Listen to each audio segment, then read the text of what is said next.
আমি যেহেতু একটু গ্রামে আছি তাই ভাবছি আপনাদের সাথে এখন দৈনিকই ভিডিওগুলো শেয়ার করব। গ্রামের যে দৃশ্যটা, গ্রামের যে আবহাওয়াটা আপনারা যাতে বুঝতে পারেন।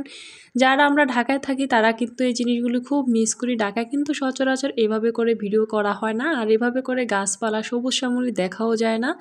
বেশিরভাগই হচ্ছে বাসায় থাকা হয় আর হচ্ছে বোরিং ফিল হয়। ভাবছি যেহেতু গ্রামে এসেছি একটু ঘোরাঘুরি করি। আর অনেকেই হয়তো ভিডিওটা দেখে জানতে চাইবেন আমি কোথায় থাকি, কোথায় আমার বাড়ি। একটা সময় না হয় বলে দিব যে কোন জায়গায় আমি থাকি এবং কোন জায়গায় আমার জেলা। যাই হোক, এখানে আসছিলাম আমার ভাইয়ের ছেলের জন্য একটু পুতুল দেখতে, তো ভাবছি যে একটা পুতুল কিনে নেব বাসায়।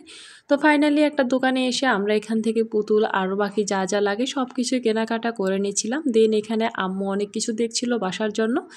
তো আজকের ভিডিওটা দেখে আপনাদের কাছে কেমন লেগেছে অবশ্যই কিন্তু কমেন্টে আপনারা জানাতে ভুলবেন না। যদি ভিডিওটি ভালো লাগে অবশ্যই কিন্তু লাইক এবং কমেন্ট করতে কেউ ভুলবেন না। সাথে কিন্তু আমার পেজের সাথে একটু ফলো দিয়ে থাকবেন যাতে পরবর্তী ভিডিওগুলি আপনাদের সাথে যায় এবং আপনাদের সামনে গেলে আপনারা দেখতে পারেন এবং বুঝতে পারেন যেটা আমার ভিডিও।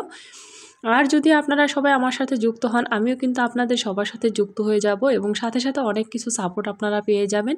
আমার পেজে যারা আসে আমি প্রত্যেকটা মানুষকেই কিন্তু হচ্ছে ব্যাগ দিয়ে থাকি। তো এখানে আমরা যা যা কিনেছিলাম সব কিছু আপনাদের সাথে দেখিয়ে দিলাম। তাই ভাবছি রাত যেহেতু হয়ে গেছে আস্তে আস্তে এখন একটু রাতে কিছু রান্না করা হোক।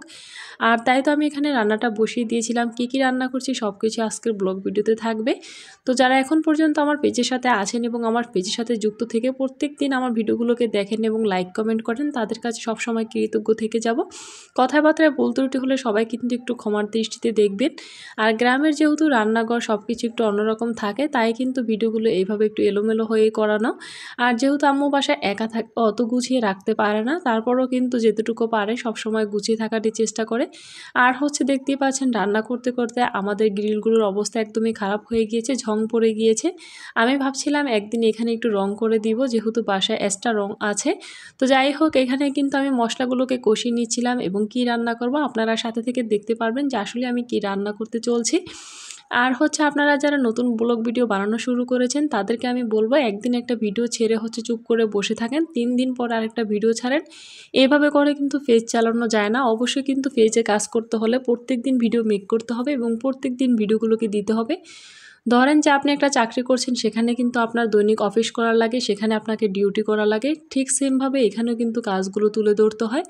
আপনি যতদিন এখানে কাজগুলো করবেন, পরিচিত বাড়াবেন, ততদিনই হচ্ছে আপনি সফলতা অর্জন করতে পারবেন, আপনাকে সবাই চিনবে এবং জানবে।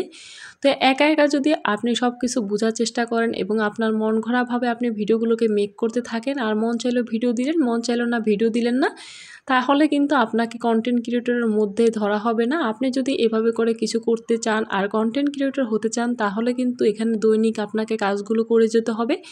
আপনি প্রথমত এখানে হচ্ছে রিলস ভিডিওগুলো আপলোড করতে পারেন, দেন একটা ছবি আপলোড করতে পারেন, একটা স্টোরি আপলোড করতে পারেন, তারপর হচ্ছে সপ্তাহে একটা বড় ভিডিও আপলোড করতে পারেন। লাইভ ভিডিও না হয় নাই করেন।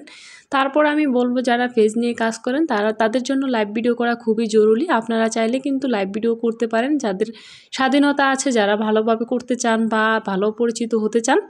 যাই হোক, এখানে কিন্তু আমি হাঁসের মাংস রান্না বসিয়ে দিয়েছিলাম। কিভাবে রান্নাটা করছি সবই তো আপনাদের সাথে দেখিয়ে দিলাম, মুখে না হয় নাই বললাম। মনটা মাঝে মধ্যে ভালো থাকে, মনটা কিন্তু আবার মাঝে মধ্যে খারাপও থাকে। তো সবাই একটু দোয়া করবেন। আমার ভাসুরের মেয়ে আজকে অস্ট্রেলিয়া চলে যাচ্ছে। যারা আমার ভিডিওটা দেখবেন অবশ্যই কিন্তু একটু দোয়া করে দিবেন যাতে ঠিকঠাক মতো গিয়ে পৌঁছাতে পারে। অনেকটাই ইমোশনাল হয়ে কিন্তু আজকের ভয়েসটা দিয়েছিলাম, আপনারা হয়তো ভয়েস টোন শুনিয়ে বুঝতে পারবেন। তো হচ্ছে একটু কথাবার্তায় ভুল ত্রুটি হলে সবাই কিন্তু ক্ষমার দৃষ্টিতে দেখবেন। মানুষ বলতে কিন্তু মানুষের ভুল হয়ে থাকে, এটা কিন্তু আমি প্রত্যেকটা ভিডিওতে বলে থাকি। তো যারা হচ্ছে অনেকবার থেমে থেমে ভয়েসটা দেয় তাদের জন্য একটু সুবিধা হয়। যারা মনে করেন থেমে থেমে একটু অগোছালোভাবে বলে, আমি যেহেতু ঠিকঠাকভাবে বলতে যাই তখনই কিন্তু মাঝে মধ্যে একটু বেজে পড়ে। যাই হোক, এখন কিন্তু আমার রান্নাটা প্রায় শেষ হয়ে গিয়েছে। আজকের মতো ভিডিওটা এই পর্যন্তই। দেখা হবে পরবর্তী ভিডিও নিয়ে।